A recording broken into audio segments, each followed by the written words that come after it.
Very good morning and very warm welcome back. आप सभी का स्वागत है दोस्तों एक बार फिर से समग्र बैच सीरीज में, जहां पे हम पढ़ रहे हैं geography class 11th NCERT Hindi माध्यम में। आज इसका 5वां चैप्टर जो है दोस्तों, आज आपके सामने लेकर आया हूं, प्राकृतिक वनस्पति, नेचुरल वेजिटेशन। और ये ज्योग्राफी का 14th लेसन है। बुक का नाम है इंडिया फिजिकल एनवायरनमेंट। बहुत ही महत्वपूर्ण लेसन है। इस लेसन से रिलेटेड जो एमसीक्यूज पीवाईक्यूज रहने वाले हैं उसको हम शाम को डिस्कस भी करते हैं लाइव क्विज के अंदर, है ना। इस टेलीग्राम चैनल को ज्वाइन कर दीजिए। टेलीग्राम पे जाइए, सर्च कीजिए जगदीश जांगिड सर PW, है ना, and you will be able to get to us and join this community. Already 12,000 से ज्यादा विद्यार्थियों ने इसे ज्वाइन किया है। आप भी ज्वाइन कीजिए। करंट अफेयर हो, एनसीईआरटीज हो, चाहे आपके पीवाईक्यूज हो, सारा यहाँ पे फ्री ऑफ कॉस्ट अवेलेबल हो रहा है। ठीक है दोस्तों, आगे बढ़ते हैं। हर लेसन को जो आप पढ़ते जा रहे हैं हफ्ते दर हफ्ते, दिन भर दिन, अब तो बेसिकली जैसे आपके दो दो लेसन आ रहा है, एक आफ्टरनून में आ रहा है, एक इवनिंग में आ रहा है। तो सपोज आप 6 दिन 12 लेसन पढ़ रहे हैं, तो ये 12 लेसन से क्या सीखा? ज्ञान का होना जितना महत्वपूर्ण है, उससे भी ज्यादा महत्वपूर्ण होता है उसकी यूटिलिटी, उसका एप्लीकेशन, उसकी प्रायोगिकता को परख पाना। तो क्या आप वो प्रायोगिकता को परख पा रहे हैं? Whether you are able to check your knowledge, कितना निगेटिव मार्किंग जा रहा, कितना पढ़ने के बाद रिवीजन की आवश्यकता है, कहाँ रिवीजन कम हो रहा है, कितना बेसिकली जो है हमें विषय पे ध्यान देने की आवश्यकता है, वो तब होगा जब हम यहाँ पे टेस्ट लिखेंगे। तो हर हफ्ते पीडब्ल्यू एप्लीकेशन पे संडे को फ्री ऑफ कॉस्ट टेस्ट हो रहा है। पीडब्ल्यू एप्लीकेशन पे जाएं और यह टेस्ट को, जो कि फ्री ऑफ कॉस्ट है ऑब्वियसली, इसको जरूर कहीं न कहीं आप अप्लाई कर पाएंगे दोस्तों। आई गेस आप लोगों का बहुत ही स्नेह, बहुत ही सम्मान और एक अच्छी एंगेजमेंट जो है, एक अच्छे विद्यार्थी की तरह आपने समग्र सीरीज को दिखाई है।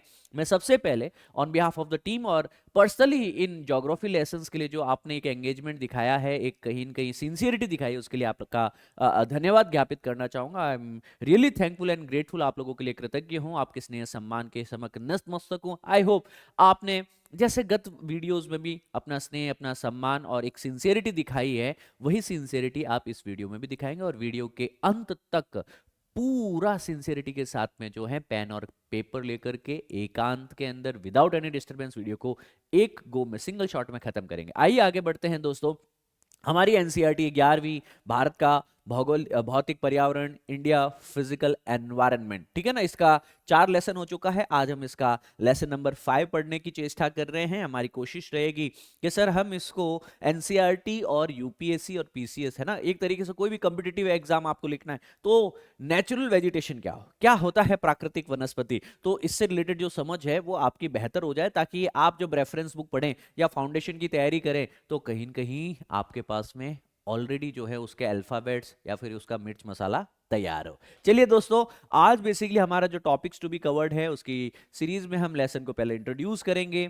वनस्पति मतलब वन, फॉरेस्ट, वेजिटेशन और उनके प्रकारों की यहाँ पे बात करने वाले हैं। मुख्य आपके 5 प्रकार है। सबसे पहले कि उष्णकटिबंधीय सदाबहार और अर्ध सदाबहार वन, है ना। तत्पश्चात हम पर्णपाती, जो पत्ते जिनके झड़ जाते हैं, डेसिडुअस, उसकी बात करेंगे। फिर कांटेदार वनस्पति की बात करेंगे। पर्वतों में जो वन होते हैं उनकी बात करेंगे। फिर कोस्टल तटीय एरिया में और दलदली एरिया में जो पाए जाने वाले वनों की बात करने वाले। तो इन 5 प्रकार की वनस्पति के आधार पे बेसिकली कई प्रश्न बनते हैं, गत वर्ष में भी बने हैं, आगामी वर्षों में भी बनने वाले हैं। उनकी भी हम चेष्टा करेंगे कि उसके बारे में भी हमें दृष्टिपात करते हुए चलें। फिर वन संरक्षण, सर वनों को, वनस्पति को समझने के पश्चात वन संरक्षण के लिए हम क्या कर सकते हैं। जैसे सर हम सोशल फॉरेस्ट्री, सामाजिक वानिकी पे ध्यान देते हैं, जैसे हम कृषि वानिकी, एग्री फॉरेस्ट्री पे ध्यान देते हैं। तो सर यूपीएससी के अंदर बेसिकली अगर आप अपने आंसर में इसकी अंडरस्टैंडिंग को और बेहतर करेंगे ना, आहा क्या बताओ, क्योंकि 90% बच्चे नहीं करते इस चीज को। फिर हम कहीं न कहीं बायोडाइवर्सिटीज को, वाइल्ड लाइफ को समझने की कोशिश करेंगे, वन्य जीवों के बारे में जानकारी लेंगे और इन वन्य जीवों का कैसे संरक्षण किया जा सकता है और भारत में बेसिकली किस किस प्रयासों के द्वारा इसको किया गया है, तो ऐतिहासिक पृष्ठभूमि क्या रही है उनकी और अभी तक उनके क्या मुकाम हासिल हुआ, उनकी बात करेंगे। तत्पश्चात एक बहुत ही इंपॉर्टेंट टॉपिक है आपका बायोस्फीयर रिजर्व। तो इस बायोस्फीयर रिजर्व के बारे में भी हम लोग जानकारी लेने की कोशिश करेंगे और याद रखना ये बहुत ही महत्वपूर्ण है, ठीक है। तो आई गेस आपको एक पूरा मैप बन गया कि सर हम परिचय लेंगे, फिर फॉरेस्ट वनों के प्रकार जानेंगे, फिर वनों के संरक्षण की विधि को जानेंगे, फिर वन्य जीव और उनके संरक्षण की विधि को जानेंगे और फिर बायोस्फीयर रिजर्व पे आकर के हम हमारे लेसन को अंत करने वाले हैं। Are we clear with this? जल्दी से कमेंट करके बता दो कि जी गुरुजी बिल्कुल हम लोग तैयार है ना। और सिंगल शॉट में इस वीडियो को खत्म करना। सिंगल शॉट मतलब आपको बीच में रोकना नहीं है, टोकना नहीं है। कई बार बेसिकली क्या होता है, अपन लोग यूट्यूब पे जो फ्री में चीजें मिलती है ना, क्या है, जे सर का वीडियो आ गया ना, अभी पॉज कर लेते हैं, अभी पहले खाना खा लेते हैं, अभी पॉज कर लेते हैं, पहले वीडियो देख लेते हैं, अभी पॉज कर लेते हैं, पहले फेसबुक इंस्टा चला लेते हैं, अभी पॉज कर लेते हैं, थोड़ा घूम के आ जाते हैं। नहीं, डिसिप्लिन अगर आप में है तो जीवन के हर आयाम में होगा, और डिसिप्लिन नहीं है तो किसी आयाम में नहीं होगा। आप ये मत सोचिए कि सर मैं स्कूल और कॉलेज में तो बहुत डिसिप्लिन से पढ़ लेता हूं, पर सर मैं जब यूट्यूब पे मेरे को एक बेस्ट फैकल्टीज जो यहाँ पे आकर के इस प्लेटफॉर्म पे जो फ्री ऑफ कॉस्ट आपको लेसन्स दिए जा रहे हैं, इतना अच्छा कंटेंट बेहतरीन तरीके से, सहज तरीके से जो एक्सप्लेन किया जा रहा है, सर मैं तो टुकड़ों में करूंगा। दूसरों के कंधे पे जनाजे निकलते हैं, याद रखियो ये चीज, ठीक है। तो क्या करना है, हमेशा पढ़ते वक्त, मेरा ही नहीं, किसी भी टीचर को कहीं से भी ऑनलाइन ऑफलाइन कभी भी पढ़े, सिंगल शॉट में कवर करो। कोहेरेंस होनी चाहिए उसमें, सततता होनी चाहिए, निरंतरता होनी चाहिए, ठीक है। हाँ, उसके बाद में आप जैसे 1-1.5 घंटे का लेसन पूरा हो जाए, आप अपना ब्रेक ले लीजिए, you just eat, you drink, you sleep, whatever you want to do. चलिए आगे बढ़ते हैं दोस्तों, क्लास को शुरू करते हैं। सबसे पहले अध्याय 5 का लेसन का आप हेडिंग डालेंगे प्राकृतिक वनस्पति, नेचुरल वेजिटेशन। क्या होती है दोस्तों प्राकृतिक वनस्पति, इसके बारे में जानकारी लेने की कोशिश करते हैं कि ऐसा पादप समुदाय जो लंबे समय से अबाधित छोड़ दिया गया है, ताकि व्यक्तिगत प्रजातियों को यथासंभव पूरी तरह जलवायु और मिट्टी की स्थितियों के साथ खुद को समायोजित करने की अनुमति मिल सके। मतलब सबसे पहले ये है क्या, पेड़ पौधे ही तो हैं, पादप ही तो है सर आपके पास में, और बहुत ही लंबे समय से इसको कोई छेड़छाड़ नहीं की गई, मतलब कोई ह्यूमन इंटरफेरेंस नहीं है, कोई मानवीय छेड़छाड़ इसमें नहीं की गई, वो अबाधित है आपके पास में। अबाधित मतलब उसमें कोई बाधा, कोई रेस्ट्रिक्शंस हमने नहीं की। जिस पेड़ को बेसिकली जैसी मिट्टी सूट की, जैसी जलवायु सूट की, है ना, वो अपना आप उसमें समायोजित होती गई और वहां पे पादप पनपते गए। तो are we able to understand this कि सर प्राकृतिक वनस्पति कौन सी हुई, जिसमें मानव का कोई भी इंटरवेंशन, कोई भी यहाँ पे जो है हस्तक्षेप ना हो, वो अबाधित रूप से पादप समुदाय को छोड़ दिया गया है। अब पादप समुदाय वहां पे कैसी जलवायु है, भारत के किस कोने की बात कर रहे हैं हम लोग, कहीं पहाड़, कहीं पठार, कहीं मैदान है, वहां की जलवायु कैसी, वहां की मिट्टी कैसी, उसके अनुसार वह धीरे धीरे उसमें समायोजित होते जाते हैं और वहां पे निकल के आते हैं उस एरिया में पाए जाने वाले प्राकृतिक वनस्पति, जिसको हम मोटे मोटे तौर पे क्या कहते हैं कि सर ये इस एरिया का वेजिटेशन, ये इस एरिया की वनस्पति, इस एरिया का वन क्षेत्र है, राइट। सो प्राकृतिक वनस्पति अलग है, जैसे हम एग्रीकल्चर करते हैं उसे रोपित कृषि कहा जाता है, क्रॉप वेजिटेशन कहा जाता है ना। इसमें क्या होगा सर, सर हमें चाय के बागान उगाने, सर में कॉफी की फसल उगानी, सर में रबड़ के पेड़ उगाने, सर में चावल उगाना, गेहूं उगाना है, बाजरा उगाना है, तो ये क्या है, ये रोपित कृषि है। इसमें हम बिल्कुल क्या कर रहे हैं, हस्तक्षेप कर रहे हैं, अबाधित नहीं छोड़ रहे कि सर अपने आप ही बेसिकली फसल उग जाएगी, नहीं सर, यहां पे बिल्कुल हम हस्तक्षेप कर रहे हैं और उन हस्तक्षेपों के द्वारा हमारी यथाउचित चेष्टा रहती है कि जो यील्ड हमें चाहिए, जो पैदावार हमें चाहिए, जो प्रकार हमें चाहिए फसल का, वही हमें प्राप्त हो। Are you able to understand. तो इनके बीच में अंतर होता है कि एक कृषि क्या रूप है और दूसरा बेसिकली किसका रूप है आपके पास में, प्राकृतिक वनस्पति का रूप। प्राकृतिक वनस्पति में जो पेड़ पौधे नेचुरली उगते हैं, अबाधित हैं, उन्हें छोड़ दिया गया है, जैसी मिट्टी मिली, जैसी जलवायु मिली, उसके अनुसार वह समायोजित होते गए, अनुकूलित होते गए और वह संख्या में, प्रकारों में बढ़ते गए। ये समझ में आ गया हमको। तो आगे बढ़ते हैं। तो भारत में बेसिकली कितना अलग अलग एरियाज में हम देखते हैं कि सर अलग अलग प्रकार की जलवायु है। देखो हमने जलवायु को तो लास्ट चैप्टर में पढ़ा है, अच्छे से पढ़ा है तुमने, जलवायु वाला चैप्टर मैंने बहुत अच्छे से कवर करा है, बहुत ही सहजता से हमने पढ़ा। और अब हम आगे क्या पढ़ रहे हैं, अब हम आगे पढ़ रहे हैं कि सर जो हमारी प्राकृतिक वनस्पति है उसमें काफी डाइवर्सिटी है, काफी विविधता है। और जो यहाँ पे डाइवर्सिटी है, विविधता है, हिमालय की ऊंचाइयां समशीतोष्ण वनस्पति से चिन्हित होती हैं, है ना। कि सर यहाँ पे आपके पास में ट्रॉपिकल, और वो भी कौन सा, सब ट्रॉपिकल, सब ट्रॉपिकल या फिर टेम्परेट जैसी वनस्पति से चिन्हित होती हैं। अगर मैं पश्चिमी घाट और अंडमान निकोबार की बात करूं, जहां बारिश 200 सेंटीमीटर से ज्यादा होती है, तो वहां पे वर्षावन होंगे, उष्णकटिबंधीय वर्षावन होंगे, फॉरेस्ट होंगे आपके पास में, रेन फॉरेस्ट। अगर मैं नदियों के डेल्टा क्षेत्र में कहूं वहां पे, तो वहां पे बेसिकली क्या, उष्णकटिबंधीय और मैंग्रोव वनस्पति होगी, है ना, मैंग्रोव टाइप की वनस्पति होगी। अगर मैं राजस्थान के रेगिस्तान की बात करूं या अर्ध रेगिस्तानी इलाके में बात करूं, तो वहां पे झाड़ियां होगी, कटीली वनस्पतियां होगी आपके पास में, है ना, कांटेदार, है ना, लंबी जड़ें, मोटा तना, है ना। ये वहां की वनस्पति के प्रकार होंगे। कारण क्या है सर? कारण ये है कि सर भारत में चाहे हिमालय हो, चाहे पश्चिमी घाट हो, चाहे अंडमान निकोबार हो, चाहे राजस्थान हो, चाहे कहीं भी किसी भी एरिया की बात करें, हर एरिया में अलग प्रकार की जलवायु है, अलग प्रकार की मिट्टी पाई जाती है और उसमें प्राकृतिक वनस्पति अलग प्रकार की होगी। राइट? तो जो वो पेड़ पौधे हिमालय में उगते हैं, क्या वो पेड़ पौधे मेरे राजस्थान में उगेंगे? क्या वो पेड़ पौधे आपके यूपी में, आपके बंगाल में, आपके मध्य प्रदेश में, महाराष्ट्र में उगेंगे? नहीं सर। राइट? तो जो मैंग्रोव बेसिकली सुंदरबन में, वेस्ट बंगाल के आसपास में बेसिकली देखने को मिलेंगे तटीय एरिया में, क्या वही मैंग्रोव जो हैं हम उगा पाएंगे पश्चिमी घाटों के अंदर? संभव तो नहीं है गुरुजी।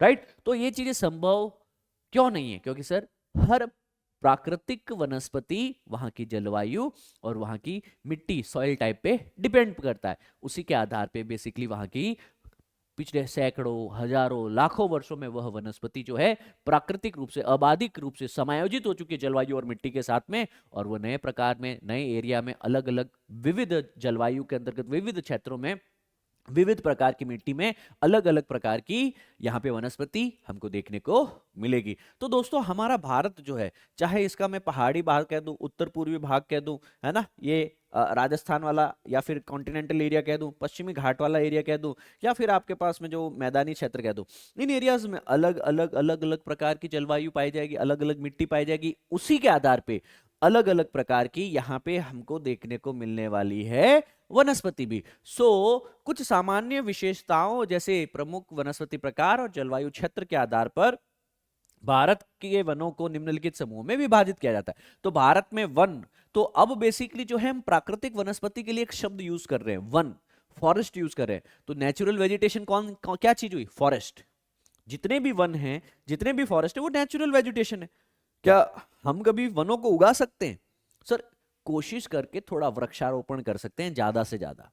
राइट? उससे ज्यादा तो हम कुछ नहीं कर सकते ना। पर प्राकृतिक रूप से सोचो सर, यहाँ कश्मीर से कन्याकुमारी तक, गुजरात से लेकर के अरुणाचल प्रदेश तक, जो पिछले सैकड़ों और हजारों वर्षों में जो प्राकृतिक अबाधित रूप से जो मिट्टी और जलवायु के अंदर बेसिकली समायोजित होकर के जिस प्रकार की जलवायु हमारे सामने देखने को मिली है, उसी प्रकार के वन देखने को मिलेंगे। तो वनों के प्रकार अगर देखें तो 1 2 3 4 5 लिखो, 5 प्रकार के वन है। किस आधार पे हमने वर्गीकृत किया? कि सर वहां पे जलवायु के आधार पर हमने, वहां पे क्लाइमेट के आधार पर हमने इनको वर्गीकृत किया है सर आपके पास में। ठीक है ना? जैसे उष्णकटिबंधीय सदाबहार और अर्ध सदाबहार। सर सदाबहार का मतलब हुआ सर यहाँ पे 200 सेंटीमीटर से ज्यादा बारिश है ना? और अर्ध सदाबहार का मतलब है सर बारिश 100 से 200 सेंटीमीटर के बीच की बारिश है सर आपके पास में। ठीक है ना? तो इस एरिया में जहां पानी अच्छा खासा है, वहां पे पेड़ पौधों की पत्तियां कभी झड़ेगी ही नहीं। कुछ पत्तियां आपके पास में एक सीजन में झड़ रही हैं, तो बाकी अन्य प्रकार की पेड़ों की पत्तियां जो है अभी भी वहां पे एक फॉलियाज, एक बेसिकली जो है ट्री कवर को मेंटेन रखेगी। राइट? तो यहाँ पे बेसिकली जहां पे बारिश अच्छी हो रही है, जैसे पश्चिमी घाट वाला रीजन हो गया, जैसे उत्तर पूर्व का रीजन हो गया, जैसे आपके पास में अंडमान निकोबार का रीजन हो गया, इन क्षेत्रों में हमको क्या देखने को मिलेगा? हमें उष्णकटिबंधीय सदाबहार एवरग्रीन फॉरेस्ट और अर्ध सदाबहार फॉरेस्ट देखने को मिलेंगे।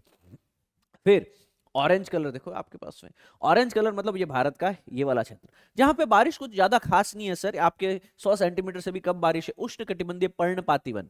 सर पर्णपाती वनों का क्या मतलब हुआ? कि सर बारिश साल के एक पर्टिकुलर सीजन में होती है, उस वक्त जो वन होगा आपके पास में खिला एकदम हरा भरा पूरा पत्तियों से बेसिकली लहलहाता हुआ देखने को मिलेगा। पर जब बारिश नहीं है, जब सूखे की सिचुएशन है, तो पेड़ पौधे क्या करेंगे? उनमें अनुकूलन होता है, उनमें एडेप्टेशन होता है।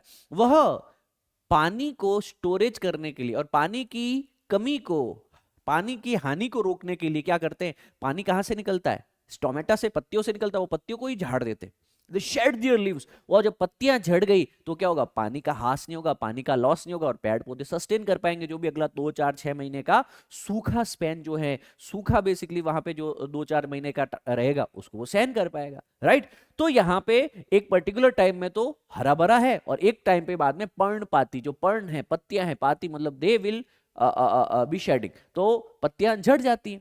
तो उष्णकटिबंधीय, ऑब्वियसली इंडिया उष्णकटिबंधीय जलवायु है, आपको तो पता ही है, मैंने पिछले लेसन में कराया है कि सर यहां से बेसिकली क्या निकलती है आपकी कर्क रेखा।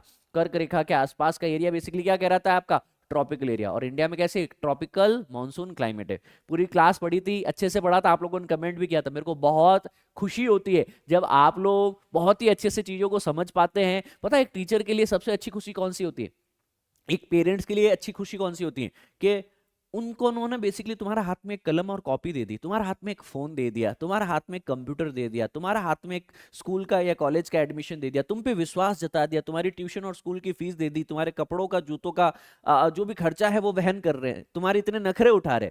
उसके बाद में जिस दिन तुम सफलता पाते हो, भले ही वह हाफ ईयरली और ईयरली एग्जाम की हो, भले ही वो सेक्शनल टेस्ट की हो, भले ही वो प्रोग्रेस कार्ड में डिस्टिंक्शंस देख करके हो, भले ही वो टीचर्स की शाबाशी के रूप में हो, पता है तुमको वो तुम्हारे सामने नहीं कहेंगे, पर वो तुम्हारे मम्मी और पापा आपस में बात कर रहे होंगे ना अकेले कमरे में बैठ करके या फिर कहीं और रिश्तेदारों के सामने, वो बताएंगे ये चुन्नू है, ये मुन्नू है, ये रीता है, ये सीता है, ये गीता है, पता है तुमको ये इस बार ये, है ना, बहुत बड़ाई करेंगे। और उस वक्त बेसिकली उनको लगता है कि हाँ अब मम्मी कहेगी कि हाँ अब मेरा सुबह 5 बजे उठना और रात को 11 बजे सोना सफल हुआ। सारे दिन काम करती है तुम्हारी माँ, राइट। और तुम्हारे पिताजी भी उस वक्त कहेंगे कि हाँ अब बेसिकली जो है सुबह सुबह डब्बा लेके जाता हूँ 8 बजे काम करने के लिए, रात को 9 बजे वापस आता हूँ, तो वो 10-12 घंटे की मेहनत कहीं न कहीं वो उस पसीने को, उस दुख को, उस दर्द को, उस बीमारी को, उस अभाव को भी झेल जाएंगे अगर तुम सफल हो तो। वैसे ही एक टीचर जब आपके पास एक अच्छा कंटेंट लेके आता है, एक अच्छी प्लेटफॉर्म पे आपको सहजता के साथ में एक बेस्ट कंटेंट दिया जाता है, और जब वो पूरा वीडियो देखने के बाद में बच्चा कहता है गुरुजी मैंने कभी क्लाइमेट ऐसा नहीं पढ़ा जैसा आपने पढ़ा दिया, कभी एलिनो नहीं समझ में आया था आपने समझा दिया, कभी मॉनसून नहीं समझ में आया था आपने बहुत अच्छे से समझा दिया, आई एम रियली हैप्पी। तो पता है तुमको वो वीडियो देखने के बाद में हमें भी वैसा ही, वो कमेंट देखने के बाद में हमें भी वैसा ही फील होता है जैसा आपके पेरेंट्स को फील होता है when they see you succeeding, जब वो आपको सफल होता हुआ देखते हैं, राइट।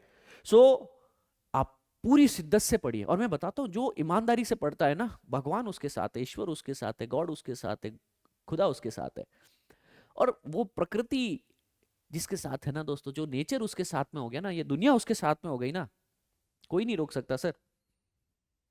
आपका पड़ोसी, आपका पैसा, आपकी सामाजिक आपकी आर्थिक परिस्थितियां, आपके दुश्मन, आपके दोस्त, आपकी परिस्थितियां, यह आएगी चली जाएगी, पर आपको सफलता से कोई नहीं रोक पाएगा अगर आप ईमानदार हो तो। हाँ, ईमानदारी नेकी शुरुआत में आपको लगेगा कि करके क्या मिलेगा, पर नेकी पे बने रहना, ईमानदारी पे बने रहना, हर रोज पढ़ना, लगातार पढ़ना, सर्दी में गर्मी में बुखार में पढ़ना, भूख में पढ़ना, प्यास में पढ़ना, घर में पढ़ना, लाइब्रेरी में पढ़ना, स्कूल में पढ़ना, कॉलेज में पढ़ना, पर पढ़ना। और मेरा आपसे ये वादा है दोस्तों कि जो भी विद्यार्थी कम से कम 500 दिन लगभग 1.5 साल 1.5 ईयर, 18 महीने मतलब 500 दिन अगर अपने एक ही लक्ष्य को लेकर के हर रोज 6 घंटे 8 घंटे 10 घंटे उस पर दे रहा है ना, बस तुम नीट जेई की बात कर लो, तुम सीए की बात कर लो, तुम आईएएस आईपीएस की बात कर लो, तुम पीसीएस की बात कर लो, तुम जुडिशरी की बात कर लो, क्या चीज चाहिए तुम्हें। बट हाँ, निरंतर 500 दिन हर रोज 5 से 10 घंटे की मेहनत, सर पांव पखार के लेगा तुम्हें कमीशन आयोग के भाई आओ बैठो विराजो यहाँ पे, ठीक है ना। सो प्लीज ईमानदारी से पढ़ना, और ईमानदारी से पढ़ने के साथ साथ में आप अपना फीडबैक जरूर देना। आप जब भी फीडबैक देते हो, है ना, it creates an immense value in the entire system. आपके दिमाग में भी लगता है ना, आप अपने दिमाग को कहते हो वो ऑल इज वेल, क्या था all is well, all is well. जैसे किसी को क्लाइमेट नहीं समझ में भी आ रहा, पर उसने कहा कि नहीं आएगा आएगा आएगा, जे सर का वीडियो देखा, एंड तक देखा उसने, एनिमेशंस में देखा उसने, एग्जांपल्स में देखा उसने, एक्सप्लेनेशन में देखा, उसको समझ में आया। सेम वे में आपके माइंड को भी आपको ट्रिक करना आना चाहिए, I can and I will, I can and I will, I can and I will, ठीक है। सो यहाँ पे पर्णपाती समझ में आ गया। फिर एक कांटेदार कि सर अब बारिश जो है आपके पास में बहुत ही कम हो रही है, बारिश यहाँ पे देखने को मिलेगी सर आपके पास में 50 से 100 और 50 से भी नीचे, है ना। तो जो 50 सेंटीमीटर से भी नीचे एनुअल रेनफॉल है, वार्षिक वर्षा है, तो अब यहाँ पे क्या होगा, पानी बिल्कुल नहीं है, तो अब पत्तियां जो है वो कांटों का रूप ले लेगी, लीव्स वो एडप्ट हो जाएगी, वो अनुकूलित हो जाएगी, पेड़ों में से पानी की हानि को, हास को बचाने के लिए, लॉस को सेव करने के लिए कहीं न कहीं वो किस में कन्वर्ट हो जाएगी, वो या तो मोटी हो जाएगी, कैक्टस में देखते हैं, और उनपे क्या निकल आएंगे आपके पास में, कांटे निकल आएंगे। जीरो फाइटिक वेजिटेशन इसको कहा जाता है ना, कांटेदार वनस्पति। और फिर पर्वतीय क्षेत्रों में भी तो वनस्पति होगी सर यस, अब पर्वतीय क्षेत्रों का भी अलग अलग है सर। पर्वतीय क्षेत्र भी बेसिकली आपके पास में होंगे ना, तो सर एक ऊंचाई पे अलग प्रकार का वेजिटेशन होगा, है ना, यहाँ पे अलग होगा। सो अलग अलग ऊंचाई पे अलग अलग प्रकार की वनस्पति होगी पर्वतीय क्षेत्रों में, ठीक है ना, ये याद रखेंगे। पर्वतीय क्षेत्रों में क्या है, पर्वतीय वनों में भी अलग अलग प्रकार की वनस्पति पाई जाती है कि सर पर्वत कितना ऊंचा है, और पर्वत की तली पे हूं, मध्य भाग में हूं या फिर टॉप पे हूं, उस आधार पे पर्वतों के अंदर वन वनस्पति देखने को मिलेगी। भारत के तटीय क्षेत्र कोस्टल एरिया के अंदर गए और आपके पास में जहां पे समुद्र और नदियां मिलते हैं, डेल्टा रीजन है, वहां पे दलदली वन देखने को मिलेंगे, जिनको जनरली हम लोग मैंग्रोव्स के नाम से जानते हैं। सुंदरबन वहां पे क्या है, एक तरह का मैंग्रोव्स का एग्जांपल है। यहाँ पे Sundarban delta is a type of a mangrove forest, right, तो दलदली वन इनको कहा जाता है। सो 5 प्रकार समझ में आए। अब कुछ नहीं है, ये लेसन इन 5 प्रकारों को समझ लिया ना, बस ये इतना ही है। इस पे हम लोग आगे पढ़ेंगे, मात्र 5 से 10 पॉइंट हर पे बनेंगे, 5 से 10 पॉइंट हर प्रकार पे बनेंगे, तुम्हारा लेसन कंप्लीट। चलो आओ शुरू करते हैं, आगे बढ़ते हैं। कि सर उष्णकटिबंधीय सदाबहार वन के अंतर्गत ये वन पश्चिमी घाट के पश्चिमी ढलान और उत्तर पूर्वी क्षेत्र की पहाड़ियों में, सबसे पहले तो बारिश सबसे ज्यादा कहाँ होती है, हमने कहा ना कि सर यहाँ पे वेस्टर्न घाट है ना। फिर यहाँ पे बेसिकली हमने देखा कि सर नॉर्थ ईस्ट में बेसिकली जो है गारो, खासी, जैंतिया, इसमें से खासी में है ना, चेरापूंजी है, मौसिनराम है ना, तो वहां पे ज्यादा बारिश हो रही थी। और वेस्टर्न घाट में भी बेसिकली इधर से जो है मानसून आ रहा था। फिर हमने कहा था कि सर अगर यहाँ पे जो रेन कहां पे होगी ज्यादा से ज्यादा, इसके वेस्टर्न साइड में, तो पश्चिमी घाट के पश्चिमी ढलान पे, क्योंकि वो पवनाभिमुख है, वो कहीं कहीं विंडवर्ड साइड है, वहां पे बारिश ज्यादा होगी, उत्तर पूर्व में बारिश ज्यादा होगी। और इक्वेटोरियल एरिया के आसपास में कहीं न कहीं अंडमान और निकोबार भी है, राइट, और अंडमान और निकोबार में भी बेसिकली क्योंकि वहां पे लगभग विषुवत-रेखीय जलवायु देखने को मिलती है, तो वहां पे बारिश देखने को मिलती है बहुत ही ज्यादा, ठीक है ना। तो यहाँ पे बारिश लगभग 200 सेंटीमीटर से भी ज्यादा बारिश होगी आपके पास में। और यहाँ पे ऑब्वियसली गर्मी होगी। गर्मी क्यों होगी भैया आपके पास में, क्योंकि ट्रॉपिकल है, ह्यूमिड एरिया भी होगा आपके पास में, आर्द्र परिस्थितियां भी देखने को मिलेगी, और 200 सेंटीमीटर से अधिक वर्षा होगी आपके पास में।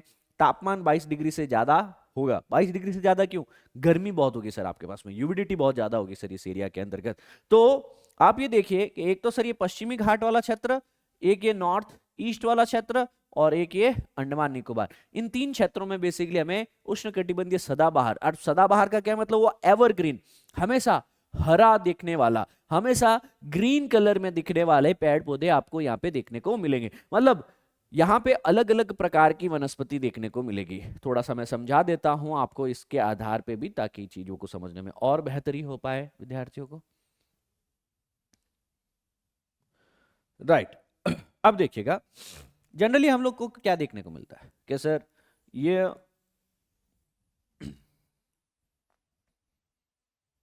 ठीक है,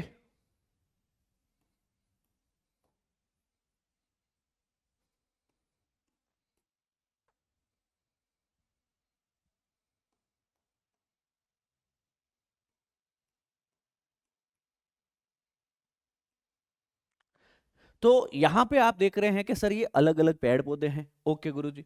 अब इसमें क्या कि सर एक पर्टिकुलर टाइम आएगा, सपोज ये वाले पेड़ पौधे हैं जो कि जनवरी महीने में क्या करते हैं, पत्तियां इनकी झड़ रही हैं, सपोज इनकी पत्तियां झड़ गई जनवरी महीने में, ठीक है सर, पर इनकी पत्तियां झड़ गई, पर फिर भी देखो यहाँ पे बाकी के पेड़ है जो आपके पास में, ये वाला, ये वाला, ये वाला, तो जब मैं इसको एरियल व्यू में देखूंगा, ऊपर से देखूंगा, अंतरिक्ष से देखूंगा, तो मेरे को क्या देखने को मिलेगा, सर कुछ पौधे होंगे जिन्होंने जनवरी में अपनी पत्तियां झाड़ी, पर बाकी के पेड़ पौधों की पत्तियां तो अभी तक हैं। ये इस तरीके से अनुकूलित है कि जनवरी की ठंड में भी ये अपनी पत्तियां नहीं झाड़ रहे, ठीक है, बारिश नहीं है फिर भी पत्तियां नहीं झाड़ रहे, तो इनको बेसिकली हम लोग क्या कहेंगे फिर आपके पास में कि सर कुछ पेड़ पौधे होंगे आपके पास में जब इस प्रकार के पेड़ पौधे पत्तियां झड़ रहे हैं, बाकियों ने basically foliage, tree cover, green cover को, हरित जो बेसिकली कवर होता है उसको मेंटेन कर रखा है सर आपके पास में, पूरा एक तरीके से आच्छादित दिखेगा, पूरा हरा दिखने को मिलेगा अपन को फॉरेस्ट ऊपर से, ठीक है सर। अब क्या होगा कि सर अब आप लीजिए टाइम जून का, कि सर जब जून का टाइम आया, सपोज जून का टाइम है, तो सर ये वाले पेड़ जो है बड़े वाले, इन्होंने अपनी पत्तियां झाड़ दी सर, ठीक है ना। अब उस वक्त वापस इनकी पत्तियां जो है वो दिखने को मिल जाएगी, ए बी और सी की, तो सर ये वाले पेड़ हमको बेसिकली जो है पत्तियों से विहीन देखने को मिलेंगे, पर्णपाती देखने को मिलेंगे उस वक्त, पर सर ऊपर से देखने पे ये हरा, ये हरा, ये हरा, तो फॉरेस्ट वो है बेसिकली हमको, चाहे आप दिसंबर में देखो चाहे आप जून में देखो, एक साथ में सारी पत्तियां नहीं झड़ रही हैं। जब एक साथ में पत्तियां नहीं झड़ रही हैं, इसका क्या मतलब हुआ सर आपके पास में कि सर एक वक्त एक टाइप के पेड़ पौधे जो है वो पत्तियां झाड़ेंगे, तो बाकी लोग जो है वो पूरा का पूरा ग्रीन कवर मेंटेन कर लेंगे, फॉलियाज पूरा हरा भरा दिखा देगा इन पत्तों इन पेड़ों के कारण। जब इनके झड़ेंगे तो यह लोगों को बेसिकली जो है ग्रीन कवर प्रोवाइड कर देंगे। तो जब भी मैं इस फॉरेस्ट को ऊपर से देखूंगा तो मेरे को कैसा दिखाई देगा, ये एवरग्रीन दिखाई देगा। इसको बेसिकली एवरग्रीन रहता है तो इसको हम लोग कहते हैं सदा बहार।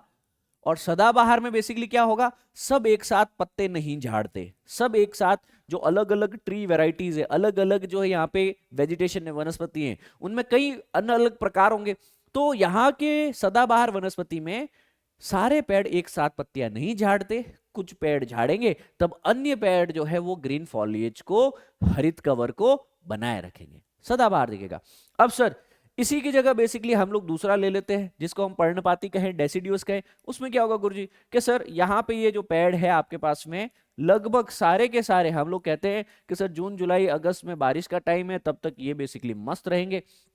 अब टाइम आया आपके पास में दिसंबर जैन का, है ना, जैसे ही दिसंबर जनवरी का टाइम आया, जब बारिश का पानी कम है आपके पास में, जमीन में पानी कम है, तो इन लोगों का ट्री जो है वह पत्तियां जो है वो बेसिकली क्या हो जाएगी, शेड हो जाएगी, ट्रीज विल शेड, और ऑल टुगेदर एक साथ होगा। अब देखो, अब इसको ऊपर से एरियल से, हवा से बेसिकली सैटेलाइट से आप इमेजेस लोगे तो क्या देखने को मिलेगा, इस एरिया में पूरा तुमको क्या देखने को मिलेगा, कोई पत्तियां ही नहीं है, there is no tree cover at all, खाली ये ठुड्डे और बेसिकली जो है तने के अलावा शाखाएं देखने को मिलेगी, पत्तियां है ही नहीं, कवर है ही नहीं, फॉलियाज है ही नहीं। हेंस इनको बेसिकली पर्णपाती कहा जाता है, इनको पर्णपाती कहा जाता है, इनको डेसिडियस कहा जाता है। ठीक है, समझ में आई रे भैया।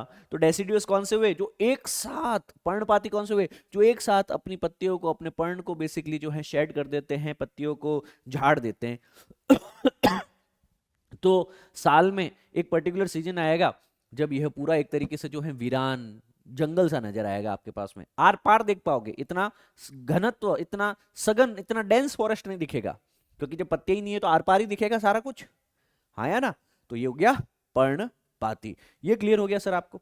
चलिए, सो अब हम लोग सदाबहार की वापस बात कर रहे हैं, सदाबहार पे वापस आते हैं।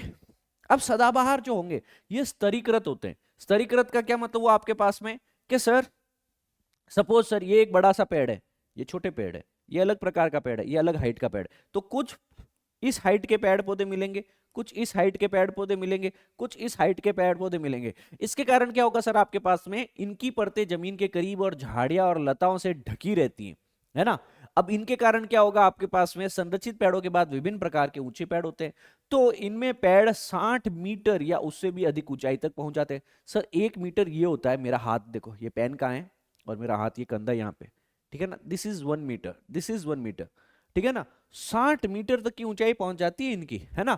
पेड़ों के पत्ते झड़ने, फूल आने और फल आने का कोई निश्चित समय नहीं है, मतलब आप ये नहीं कह सकते कि सर सदाबहार में इसी टाइम सभी पेड़ों पे फल लगेंगे या फूल लगेंगे या वनस्पति लगेगी सर आपके पास में। तो यहाँ पे जब झड़ेंगे एक साथ नहीं, जब फूल एक साथ नहीं आएंगे, फल एक साथ नहीं आएंगे, सपोज किसी के पत्ते झड़ रहे, किसी के लगे हुए, किसी के फूल नहीं है, किसी के आए हुए हैं, किसी के फल नहीं है, किसी दूसरे के पेड़ पे आए हुए हैं, तो इसका क्या मतलब हुआ, हमेशा ही हमें यहाँ पे अन्य अन्य पेड़ों पे बेसिकली क्या देखने को मिलेंगे, पत्तियां, फल और फूल देखने को मिलेंगे सर, ठीक है ना। तो कोई निश्चित समय नहीं है झड़ने का इनका, तो वैसे तो समय जंगल साल भर हरे भरे दिखाई देते हैं, इसी कारण इनको जो है सदाबहार कहते हैं। साल भर मतलब 12 महीने, तो ये 12 ही महीने हमेशा ही बेसिकली हरे भरे दिखाई देते हैं। कैसे वृक्ष मिलेंगे, शीशम, महोगनी, आइनी, आबनूस इसको कहा जाता है, एटसेट्रा, ठीक है ना। तो ये 4 महत्वपूर्ण हैं। किस क्षेत्र में देखने को मिलेंगे वो भी हमने बता दिया। अब हम लोग आते हैं सेकेंड टाइप पे। सेकेंड टाइप पे क्या है, मतलब इसी के अंदर सब टाइप है अर्ध सदाबहार। अब अर्ध सदाबहार बेसिकली क्या होगा कि जहां वर्षा कम हुई, जहां 200 सेंटीमीटर थी सदाबहार था, अब जहां पे वर्षा 200 सेंटीमीटर से कम हुआ आपके पास में, तो वहां पे बेसिकली क्या होगा, यहां पे सदाबहार के अलावा, एवरग्रीन फॉरेस्ट के अलावा नम पर्णपाती पेड़ों का मिश्रण होगा, जिसको मॉइस्ट डेसिडियस कहते हैं। कुछ ऐसे पर्णपाती भी तो होते हैं ना जो ज्यादा बारिश वाले क्षेत्र में देखने को मिलते हैं, जैसे 150 से 200 सेंटीमीटर की रेनफॉल, है ना, 150 से 200 सेंटीमीटर के बीच की जो रेनफॉल के बीच में पेड़ पौधे पाए जाते हैं। तो ये अल्प विकसित पर्वतारोही इन वनों की सदाबहार स्वरूप प्रदान करते हैं। और वृक्ष प्रजाति अगर देखा जाए आपके पास में तो देवदार है, हैलॉक है, केल है, इत्यादि इत्यादि यहाँ पे देखने को मिलेंगे। अब ये अर्ध सदाबहार जो है आपके पास में, अंग्रेज भारत में वनों को आर्थिक मूल्य से अवगत थे, इसलिए इन वनों का बड़े पैमाने पर दोहन उन्होंने शुरू कर दिया था, क्योंकि यही आपके पास में जो है सबसे ज्यादा पैसा रोकड़ा देने वाली वनस्पति थी। तो आप देखिए उत्तराखंड के गढ़वाल में, कुमाऊं में, है ना, बांज के जंगलों में चीड़ ने ले ली थी आपके पास में, है ना, जिसकी रेल लाइन बिछाई जाने के लिए जरूरत थी सर आपके पास में, तो चीड़ उगाया जाने लगा सर यहाँ पे। और चाय, रबड़, कॉफी के बागान शुरू करने के लिए जंगलों में की भी सफाई की गई। तो सर इन्हीं एरियाज में चाय, रबड़ और कॉफी उगाई जाने लगी। अंग्रेजों ने कई निर्माण गतिविधियों के लिए लकड़ी का उपयोग किया, क्योंकि यह गर्मी में इंसुलेटर के रूप में काम करता है, ठीक है ना। तो अर्ध सदाबहार वनस्पति, जिसको हम लोग क्या नाम से जान सकते हैं, दूसरा क्या नाम होगा आपके पास में, इनको क्या कहा जाएगा आपके पास में, सेमाई एवरग्रीन, सेमाई एवरग्रीन, क्योंकि यह गर्मी में इंसुलेटर का भी काम करती है। तो कई बार आपने देखा होगा ना, पहाड़ी एरिया में लकड़ी के बेसिकली घर बने होते हैं, तो वो लकड़ी के घर जो कश्मीर में, हिमाचल में, उत्तराखंड में देखते हो ना, तो वह कौन सी लकड़ी होती है, उष्णकटिबंधीय सदाबहार वनों की लकड़ी होती है, ठीक है, अर्ध सदाबहार वनों की। और इस प्रकार वनों की सुरक्षात्मक उपयोग का स्थान व्यवसायिक उपयोग ने ले लिया। तो ब्रिटिशर्स के आने के बाद में जो पहले वनों का कहीं न कहीं सुरक्षात्मक उपयोग था, वहां पे व्यवसाय के रूप में उसका प्रयोग किया जाने लगा सर आपके पास में। अब उसके आगे आते हैं जहां पे बारिश 150 सेंटीमीटर से भी कम, 150 से 100 सेंटीमीटर के बीच की हम लोग बात कर ले, उन क्षेत्रों में यहाँ पे क्या है, नम पर्णपाती, इनमें भी बेसिकली अलग है। 100 से 200 सेंटीमीटर के बीच की अगर बारिश है आपके पास में, तो वहां पे नम मतलब होगा moist, moist deciduous, moist deciduous, deciduous मतलब पत्ती झाड़ने वाला, मॉइस्ट मतलब नम, पानी ज्यादा है ना, 100 से 200 सेंटीमीटर के बीच की बात की जा रही है। तो ये वन उत्तर पूर्वी के राज्यों में बेसिकली हिमालय के तलहटी में, फुटहिल्स में और पश्चिमी घाट के पूर्वी ढलान पे और उड़ीसा में पाए जाते हैं। यहाँ पे सागौन, साल, शीशम, महुआ, आंवला, सेमुल, कुसुम, चंदन इत्यादि पाए जाते हैं। देखो अब चंदन देखने को मिला, तो प्रश्न क्या आ सकता है कभी आपके पास में कि सर चंदन के वृक्ष किस प्रकार के वनों में पाए जाते हैं, राइट, चंदन के वृक्ष किस प्रकार के वनों में पाए जाते हैं, आ सकता है, क्या आ सकता है, शीशम या आंवला या कुसुम के वृक्ष किस प्रकार के वनों में पाए जाते हैं, ऐसे प्रश्न आए हुए हैं पहले भी। तो उष्णकटिबंधीय पर्णपाती वृक्ष, भारत में सबसे ज्यादा कौन से पेड़ मिलते हैं आपके पास में, पर्णपाती लिख लो, सबसे व्यापक, सबसे ज्यादा मिलने वाले यही वन है। इन्हें मॉनसून वन भी कहा जाता है, मॉनसून फॉरेस्ट भी इन्हीं को ही कहा जाता है, क्योंकि ये उन क्षेत्रों में जहां पे 70 से 200 सेंटीमीटर बीच वर्षा होती है, जल की उपलब्धता के आधार पर वन नम होते हैं और शुष्क पर्णपाती में विभाजित किए जाते हैं। सो दोस्तों 3 इंपॉर्टेंट पॉइंट्स आपको इसके अंदर लिखने हैं। सबसे पहला, कितनी बारिश के अंदर पाया जाता है, 200 से 70 सेंटीमीटर के रेनफॉल बारिश वाले क्षेत्र में यह वन पाए जाएंगे।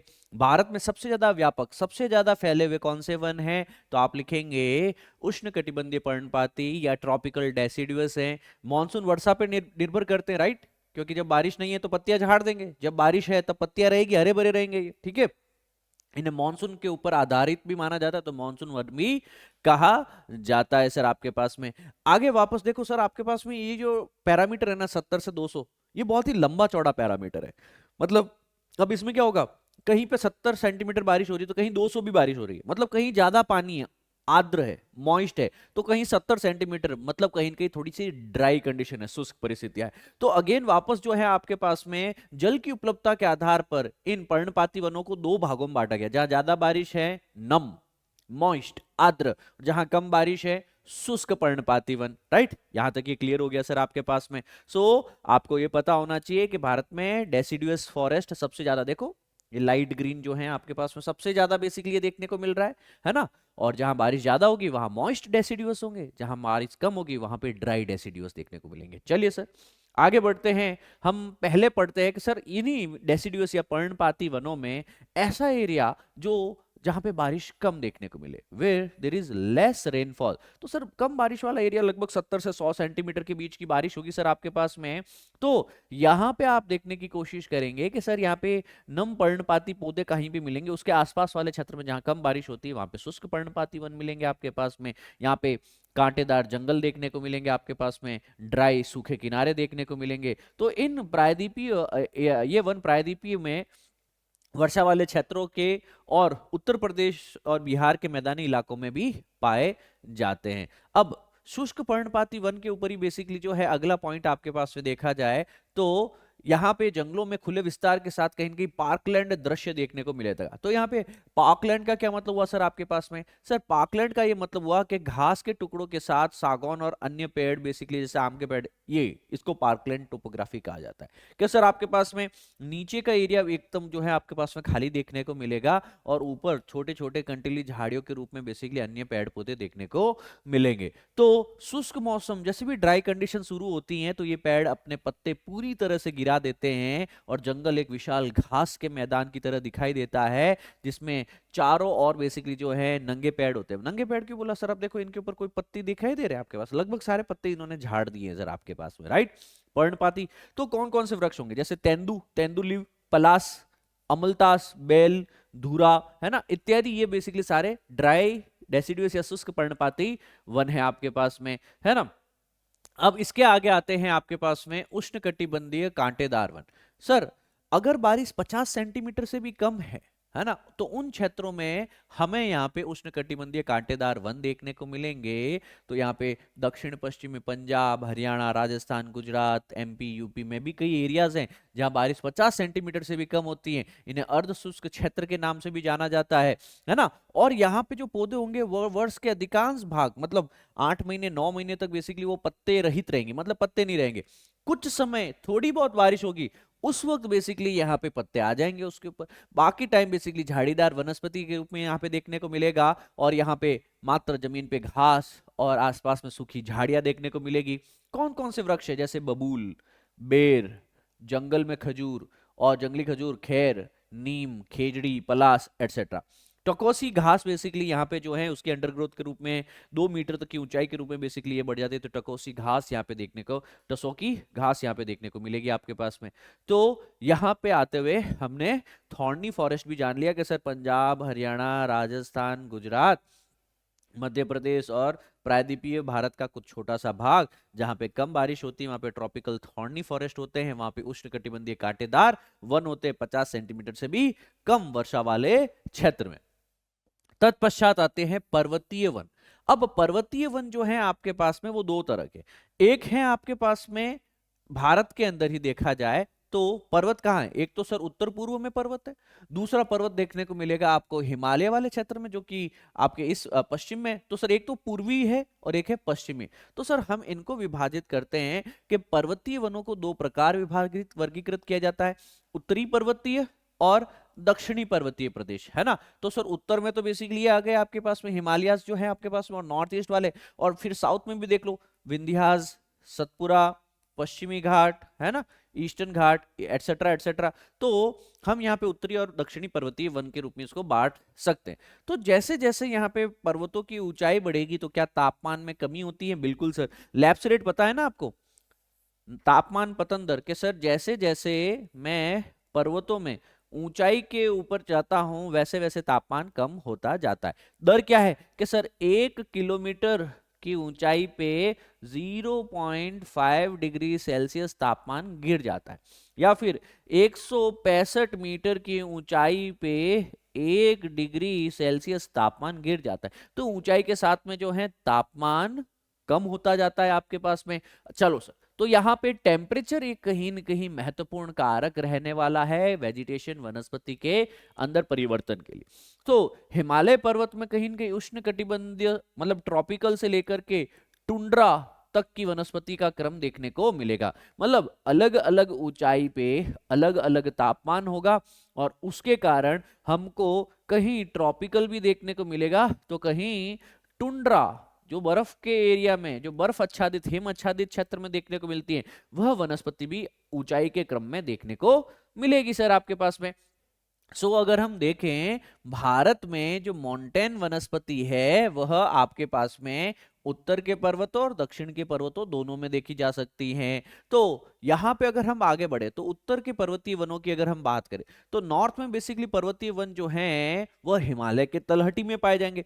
जो हिमालयस है ना, वलित पर्वत, अभी तक तो जानकारी ले चुके होंगे आप इसके बारे में। 1000 से 2000 मीटर की ऊंचाई के बाद यहाँ पे आर्द्र शीतोष्ण प्रकार के वन पाए जाते हैं। शीतोष्ण क्यों? कि गुरुदेव टेम्परेट हैं।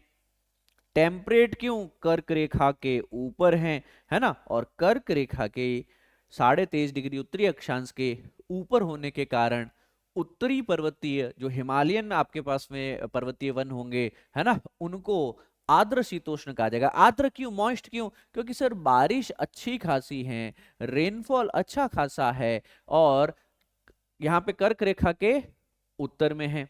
तो ये पेड़ उत्तर पूर्वी भारत की ऊंची पहाड़ी श्रृंखलाओं जैसे पश्चिम बंगाल, उत्तरांचल की पहाड़ियों के इलाकों में भी पाए जाते हैं। तो आपके पास में नॉर्थ ईस्ट की यहाँ पे बात की गई है दोस्तों, ठीक है। पर्णपाती वन हिमालय की तलहटी में पाए जाएंगे। तो यहाँ पे जो पेड़ पौधे होंगे वो क्या होंगे? तलहटी के अंतर्गत, फुटहिल्स के अंदर। अगर आपके पास में यहाँ पे अगर कोई आपके पास में वन है, वेजिटेशन है, वह पर्णपाती होगा। सदाबहार चौड़ी पत्ती वाले पेड़ जैसे ओक और चेस्टनट इसका एक एग्जाम्पल रहने वाला है। तो जो ब्रॉड लीव्स है, जिनके पत्ते काफी छोटे काफी जो चौड़े होते हैं, वह पेड़ यहाँ पे इसका एग्जाम्पल है उत्तरी पर्वतीय वनों का। ज्यादातर अगर देखा जाए तो किस ऊंचाई पे हमको यहाँ पे उत्तरी पर्वतीय वन देखने को मिलते हैं? तो सर लगभग अगर हम माउंटेन की ऊंचाई देखें तो 1500 से 1750 मीटर, 1750 मीटर तक की ऊंचाई के बीच में हमको चीड़ के फॉरेस्ट देखने को मिलेंगे, चीड़ के जंगल देखने को मिलेंगे। तो चीड़ कह दो, पाइन कह दो, ये अत्यंत उपयोगी व्यावसायिक वृक्ष है। तो आप फर्नीचर में काफी इसको यूज लेते हैं, इंडस्ट्री में काफी यूज लेते हैं। फिर देवदार बहुत ही मूल्यवान है आपके पास में ये प्रजाति वृक्षों की भी, और ये भी हिमालय पर्वत के जो है पश्चिमी भाग में बेसिकली उगता है आपके पास में। तो कहाँ उगता है ये? पश्चिमी भाग में हिमालय के अंतर्गत उगता है ये टिकाऊ लकड़ी है और उसका मुख्य रूप से निर्माण गतिविधियों में इसका प्रयोग किया जाता है। मैन्युफैक्चरिंग के अंतर्गत इसका प्रयोग किया जाएगा।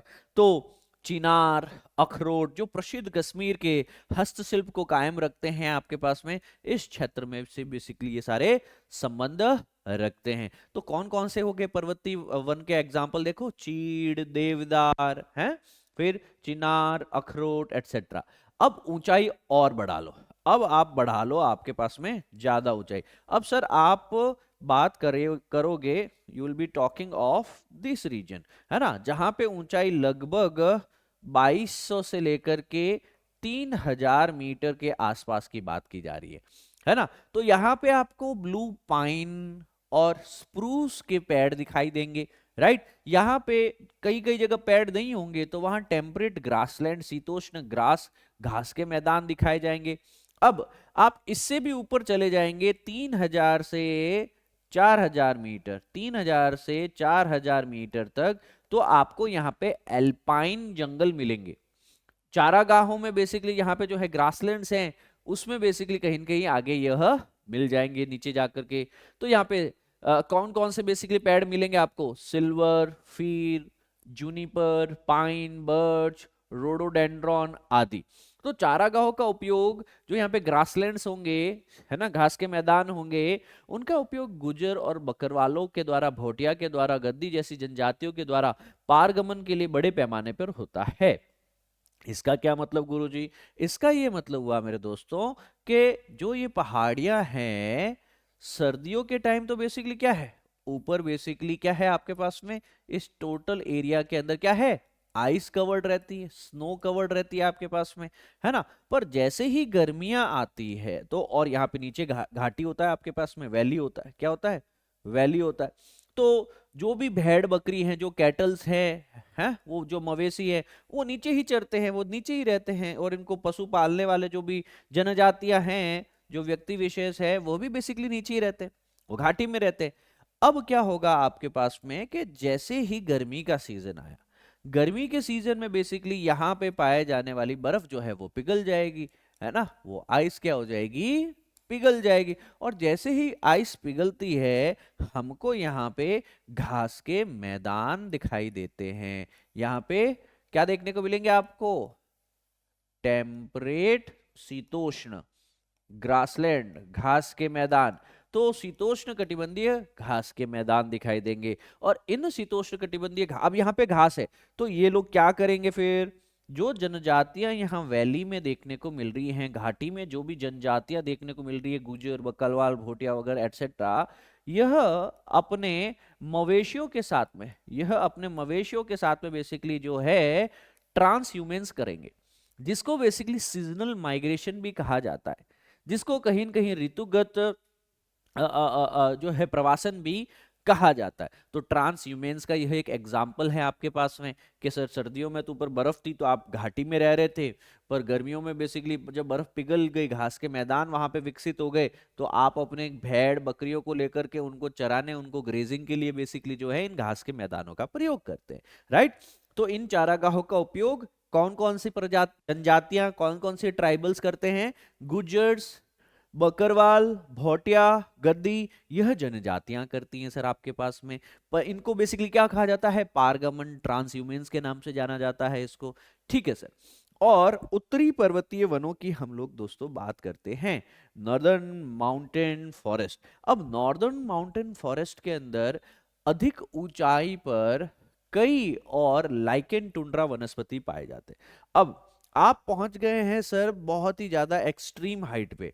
ये हाइट है लगभग पर्वतों की, लगभग आप शीर्ष मान के चलो, चोटी मान के चलो। यहाँ पे तो सर आपके पास में टेम्परेचर बहुत कम देखने को मिलेगा। कम ताप में क्या क्या ही बनेगा आपके पास में? तो सर जो बर्फ के एरिया में टुंड्रा वनस्पति पाई जाती है वो यहां भी पाई जाएगी, है ना। जैसे हमारे पास में अधिक ऊंचाई पर काई जम जाएगी, लाइकेन जम जाएगी, टुंड्रा वनस्पति पाई जाएगी, और हिमालय की दक्षिणी ढलानों पर उत्तर की शुष्क ढलानों की तुलना में अपेक्षाकृत अधिक वर्षा होने के कारण सघन वनस्पति का आवरण मौजूद होता है। तो एक ये पूछ लिया तुमसे कि भैया ये आपका हिमालय है, ठीक है ना, इसके यहाँ पे आपका इंडिया है ना, इसके इधर आपका तिब्बत है, ठीक है ना। तो इसकी बेसिकली जो है ये साउथ स्लोप है, दक्षिणी ढलान है, ये उत्तरी ढलान है ना।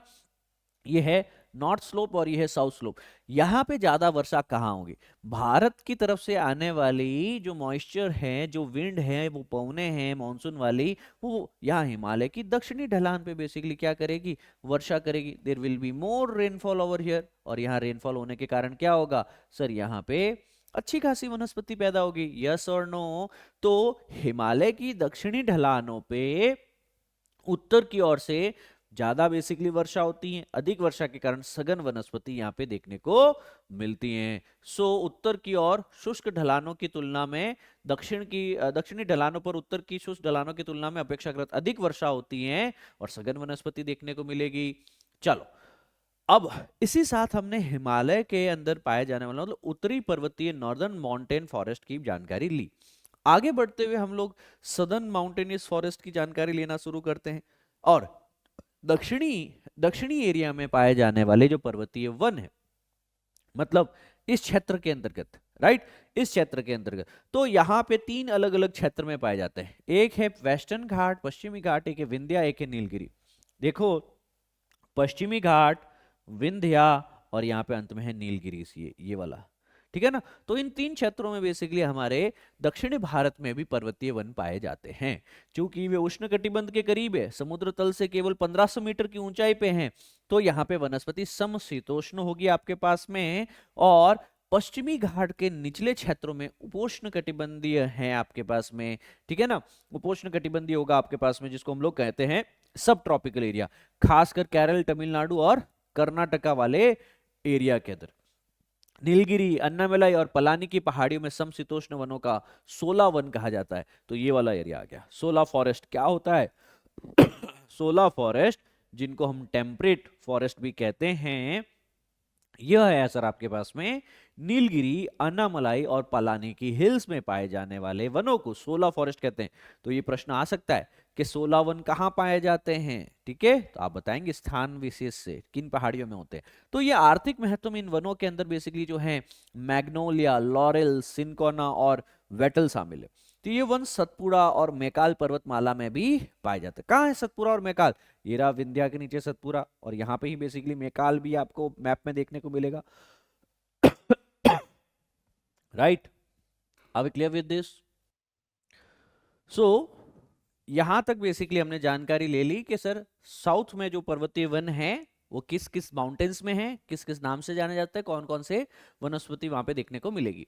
अब आगे बढ़ते हैं, एक और इंपॉर्टेंट प्रकार के वन जिसको हम लोग तटीय कोस्टल एरिया में या दलदली एरिया में देखेंगे, तो इनको कोस्टल या फिर दलदली वन भी कहा जाता है। भारत में कई बार बेसिकली जो आर्द्र भूमि है वो आवासों के संबंध काफी उसकी विविधता देखने को मिली। लगभग 70% जो है धान की खेती वाले क्षेत्र बेसिकली है वह इन्हीं दलदली और तटीय क्षेत्रों में देखने को मिलेंगे। तो आर्द्र भूमि का कुल क्षेत्र लगभग 3.9 मिलियन हेक्टेयर के आसपास में है। जैसे आप देखो, छिलका झील उड़ीसा में, केवलादेव भारत के राजस्थान के भरतपुर के अंतर्गत, ये दोनों स्थलों को इंटरनेशनल इंपोर्टेंस की आर्द्र भूमि के अंतर्गत है ना, वेटलैंड में रखा गया है ना, रामसर कन्वेंशन के अंतर्गत। तो यहाँ पे जल है, पक्षी है, इसके आवास के रूप में बेसिकली इसको संरक्षित किया गया है सर आपके पास में। और देश की आर्द्र भूमियों को कहीं न कहीं 8 श्रेणियों में बांटा गया है। सो दक्षिण में दक्कन के पठार के जलाशय हैं, और दक्षिणी पश्चिमी तट हैं आपके पास में, उसमें लगून्स देखने को मिलेगा। और अन्य आर्द्र भूमियों के साथ जैसे अपने राजस्थान है, गुजरात है, कच्छ की खाड़ियों का भी बेसिकली विशाल बेसिकली खारा विस्तार देखने को मिलेगा। तो इनको बेसिकली हम लोग मार्शेस कहते हैं, इनको हम लोग बेसिकली दलदल कहते हैं। क्या कहते हैं? दलदल कहते हैं। और फिर एक कोस्टल है ना, स्वाम्स। तो मार्शेस है, स्वाम्स है, ये दलदली एरिया हो गया आपके पास में। कोस्टल तटीय एरिया हो गया सर आपके पास में, ठीक है ना। तो मीठे पानी की झीलें, जलाशय हो, चाहे गुजरात में पूर्व की ओर हो और राजस्थान में केवलादेव राष्ट्रीय उद्यान हो, मध्य प्रदेश से हो, एटसेट्रा। और भारत के ईस्ट कोस्ट में चिल्का को देखो आप लोग, जहां पे डेल्टा के आसपास में जो है वेटलैंड देखने को मिलेगा आपको, लगून्स देखने को मिलेंगे, चिल्का लेक। गंगा के मैदान में मीठे पानी के दलदल देखने को मिलेंगे। ब्रह्मपुत्र के बाढ़ के क्षेत्र में नॉर्थ ईस्ट में पहाड़ी और हिमालय में तलहटी में दलदल देखने को मिलेगा। मार्शलैंड जिसको हम तराई क्षेत्र कहते हैं, क्या कहते हैं? हिमालय की तलहटी में तराई क्षेत्र। और कश्मीर और लद्दाख के पर्वतीय क्षेत्रों में झीलें आदि बेसिकली देखने को मिलती हैं। तो ये सारी अंडमान निकोबार के आसपास मैंग्रोव है ना, आर्द्र भूमि, वेटलैंड देखने को मिलते हैं। तो ये सारे बेसिकली है क्या? ये सारे वन ही तो है, ये सारे वेजिटेशन ही तो है। एक पर्टिकुलर स्थिति के अंदर, एक पर्टिकुलर दलदल के अंदर बेसिकली जो है प्राकृतिक रूप से डेवलप हुई है दोस्तों। तो मैंग्रोव फॉरेस्ट के ऊपर प्रश्न पूछे जाते हैं। जैसे गंगा और ब्रह्मपुत्र के डेल्टा के पास में सुंदरबंस है, फिर आपके पास में महानदी का डेल्टा है, कृष्णा गोदावरी का डेल्टा है ना, कावेरी का डेल्टा है, गोवा के आसपास, रत्नागिरी के आसपास में भी कुछ डेल्टा देखने को मिलेंगे, है ना। कच्छ और खंबात की खाड़ी में भी डेल्टा देखने को मिलेंगे। अंडमान निकोबार के आसपास में भी बेसिकली जो आपको मैंग्रोव देखने को मिलेंगे। जहां जहां डेल्टास देखने को मिल रहे हैं वहां वहां भारत में मैंग्रोव वनस्पति देखने को मिलती है। मैंग्रोव है क्या? जहां खारा पानी और मीठा पानी मिलता है वहां पे जो वनस्पति मिलती है। खारा पानी नदियों का, सॉरी, खारा पानी समुद्र का, और नदियों का मीठा पानी, इनका बेसिकली समागम जहां पे होता है वहां पे मैंग्रोव वन पाए जाते हैं। लगभग भारत में देखेंगे तो 6700 से ज्यादा स्क्वायर किलोमीटर के एरिया में ये फैला हुआ है। और विश्व के मैंग्रोव का 7% बेसिकली जो है वह भारत में है दोस्तों। और हमारी जो फॉरेस्ट लाइन है, सो दोस्तों जो मैंग्रोव फॉरेस्ट है वो इंडिया के तटीय क्षेत्रों में बेसिकली आपको देखने को मिलेगा। भारत में अगर देखा जाए, दुनिया का जितना भी मैंग्रोव फॉरेस्ट उसका 7% भारत में। टोटल इंडिया के अंदर 6740 स्क्वायर किलोमीटर में ये फैला हुआ है। तो जो भी समुद्र से लगा हुआ जो तटीय एरिया है वहां पे आप देखने की कोशिश करेंगे, जैसे कि गंगा का डेल्टा, सुंदरबन, यहाँ मैंग्रोव्स गुजरात में भी देखने को मिलेगा। इवन अंडमान निकोबार के आसपास में भी, और जो हाईलाइटेड एरियाज है वहां भी आपको मैंग्रोव्स देखने को मिलेंगे आपके पास में। गंगा के डेल्टा के किनारे जो सुंदरबन है वो दुनिया का सबसे बड़ा ज्वारीय वन है, टाइडल फॉरेस्ट है ना। और यहां पे देखा जाए आपके पास में तो इन 9 स्टेट्स और इन 3 केंद्र शासित प्रदेशों के अंदर बेसिकली जो है मैंग्रोव्स पाए जाएंगे। यहां पे थोड़ा सा फोकस करके अगर आप देखेंगे भारत में सबसे ज्यादा मैंग्रोव्स कौन से राज्य में देखने को मिलेगा, तो आपके पास में टोटल एरियाज में अगर आप देखेंगे तो here you will be able to see the Paschim Bangal. क्यों? क्योंकि यहाँ पे सुंदरबन डेल्टा देखने को मिलेगा आपको, ठीक है ना, उसी के आसपास में सुंदरबन मैंग्रोव फॉरेस्ट भी है। अंडमान निकोबार जो है केंद्र शासित प्रदेशों में सबसे ज्यादा यहाँ पे मैंग्रोव्स देखने को मिलेंगे, राइट। फिर है आपके पास में भारत में कितने प्रतिशत जो है ज्योग्राफिकल एरिया फॉरेस्ट कवर में आता है, तो 21% भारत का भौगोलिक क्षेत्र इसके अंतर्गत आता है, जिसको हम फॉरेस्ट कवर कहते हैं या फिर वन आवरण कहते हैं। इसके अलावा जो ट्री कवर है, जो कहीं न कहीं फॉरेस्ट कवर के अलावा जिसको हम लोग बेसिकली दूसरा नाम क्या दे देते हैं आपके पास में, ट्री कवर, कि सर फॉरेस्ट के बाहर भी तो कहीं न कहीं पेड़ पौधे हो सकते हैं, गांवों में, शहरों में, सड़क के किनारे, कहीं भी, तो उनको भी अगर मिला दिया जाए 2.9% जो है भारत के भूभाग का, तो टोटल इंडिया में फॉरेस्ट और ट्री कवर लगभग 24% है आपके पास में। भारत की जो वन नीति है 1988 के आधार पे, वह तो ये कहती है कि भारत में लगभग 33% एरिया का लक्ष्य है हमारा, कि हम भारत में वनों को 33% एरिया भूभाग तक लेके आना चाह रहे हैं आपके पास में। इसके लिए लगातार कोशिशें भी चल रही है वन संरक्षण और के लिए। अब यहां पे हम सोशल फॉरेस्ट्री है, सामाजिक वानिकी, ये नोट्स दिए, इसको थोड़ा सा पढ़ना, समराइज करके मैंने डाला है इस पे। सोशल फॉरेस्ट्री है, एग्रीकल्चर फॉरेस्ट्री है, इस माध्यम से बेसिकली आप ज्यादा से ज्यादा जो है कृषि करते हुए, हमारी आवश्यकताओं को पूरा करते हुए भी वनों के ऊपर ध्यान दे पाएंगे, ठीक है ना, उनका संरक्षण कर पाएंगे।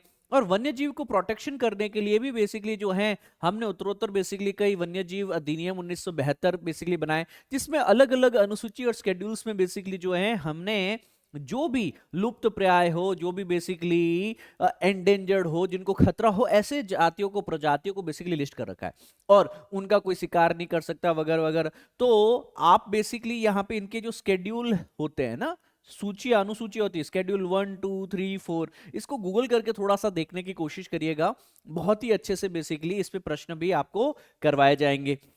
इसी वन्यजीव अधिनियम के आधार पर राष्ट्रीय उद्यान, अभ्यारण्य व बंद क्षेत्र भी बनाए जाते हैं। और मैन एंड बायोस्फीयर प्रोग्राम के अंतर्गत यूनेस्को जो है, United Nation Environment Scientific Cultural Organisation, इसी के द्वारा भारत ही नहीं पूरे विश्व में कुछ एरिया जो चाहे स्थलीय हो, चाहे जलीय हो, लैंड हो, चाहे वाटर हो, उसको बायोस्फीयर भी करार दिया जा सकता है ना, मानव और जीवमंडल कार्यक्रम के द्वारा। प्रोजेक्ट टाइगर से हम टाइगर का कंजर्वेशन कर रहे हैं, प्रोजेक्ट एलिफेंट 1992 से चल रहा है, भारत ने मगरमच्छ के प्रजनन के लिए भी, कस्तूरी मृग के संरक्षण के लिए भी लगातार कार्य किया जा रहा है। और यहाँ पे मैप जो प्रोग्राम है यूनेस्को का, उसमें अंतरराष्ट्रीय स्तर पर बेसिकली जो है बायोस्फीयर रिजर्व बनाया जा रहा है, जो आपके कोस्टल या फिर लैंड किसी भी प्रकार का बेसिकली इकोसिस्टम हो सकता है। यूनेस्को के तहत टोटल जो है 18 बायोस्फीयर रिजर्व को मान्यता प्राप्त की गई है। उसमें से ये देखो, ग्रेट निकोबार बायोस्फीयर रिजर्व है, नीलगिरी है, अगस्त्य मलय, गल्फ ऑफ मन्नार, पन्ना है, पंचमढ़ी है ना, यहाँ पे अमरकंटक है, नंदा देवी है, आपके पास में नॉर्थ ईस्ट में आपको नौकरेक देखने को मिलेगा, सुंदरबन देखने को मिलेगा। ये सारे बायोस्फीयर रिजर्व्स हैं जहाँ पे प्रकृति के संरक्षण के अलावा, जैव विविधता, पारिस्थितिक तंत्र की कंजर्वेशन के अलावा हम विकास के ऊपर भी ध्यान देते हुए कहीं के अनुसंधान और मॉनिटरिंग, निगरानी का भी ध्यान रखते हैं दोस्तों। एग्जाम्पल के लिए मैंने यहाँ पे नोट्स में नीलगिरी बायोस्फीयर का आपको एग्जाम्पल दिया है, जो कि दक्षिण भारत में बेसिकली आपको देखने को मिलेगा। यहाँ पे आपके पास में बहुत ही अलग अलग प्रकार की वनस्पति देखने को मिलेगी और अलग अलग प्रकार की प्रजातियां भी देखने को मिलेगी, ठीक है। अब अगर नॉर्थ में चले जाए तो आपको नंदा देवी देखने को मिलेगा, उसके भी सारे मैंने नोट्स देख, उत्तराखंड के अंदर बेसिकली जो है आपको यहाँ पे नंदा देवी बायोस्फीयर रिजर्व देखने को मिलेगा। यहाँ पे कई वनस्पति, नाना प्रकार के जीव जंतु देखने को मिलेंगे। और तत्पश्चात सुंदरबन डेल्टा पश्चिम बंगाल के आसपास में है, यह भी एक बायोस्फीयर रिजर्व है दोस्तों आपके पास में, ठीक है। मन्नार की खाड़ी दक्षिण भारत में आप देखने की कोशिश करेंगे, यहाँ पे भारत और श्रीलंका के बीच में है मन्नार की खाड़ी। यह मन्नार की खाड़ी जो है, यहाँ पे भी बेसिकली आपके पास में बायोस्फीयर रिजर्व के रूप में देखा गया है आपके पास में। और यहाँ पे भी हजारों से ज्यादा पेड़ पौधे और जानवरों की प्रजातियां जो हैं, उन्हें संरक्षण प्रदान किया जाता है। एमसीक्यू की कुछ प्रैक्टिस है, उसको थोड़ा सा फॉर्मली करने की कोशिश करते हैं। जैसे चंदन वन किस तरह के वन का उदाहरण है? डेल्टाई, कांटेदार, सादेबहार या पर्णपति? कमेंट करके बताओ। प्रोजेक्ट टाइगर जो है वह उसका उद्देश्य क्या है? ए बी सी डी में से। नंदा देवी जीव मंडल नीचे किस प्रांत में, किस राज्य में स्थित है? उसके बाद में किस निम्नलिखित में से कितने जीव मंडल नीचे यूनेस्को के द्वारा मान्यता प्राप्त है ना? तो यूनेस्को ने कितने जीव मंडल निश्चय को, बायोस्फीयर रिजर्व को बेसिकली जो है यहाँ पे मान्यता दी है भारत में? तो आप कमेंट करके बताएंगे। कितने प्रतिशत वनों के अधीन होना चाहिए वन नीति के अनुसार? 53, 33, 44, 55 या 52? कमेंट करके बताएं। इस क्लास की पीडीएफ, पीवाईक्यूज हो, एनसीईआरटी हो या करंट अफेयर, उसके लिए इस टेलीग्राम चैनल को ज्वाइन करें। टेलीग्राम पे जाके लिखिए Jagdish Jahangir sir PW and you will be able to reach out to us. इस क्लास को लाइक जरूर करें, शेयर जरूर करें और कमेंट करें, फीडबैक में बताएं आपने क्या सीखा, कैसा लगा। I hope you have a smile on your face, confidence in your heart at the end of this class. Thank you. I'll meet you again in the next lecture. Until then, thank you. Jai Hind, Sarvada Shaktishali, and God bless you all.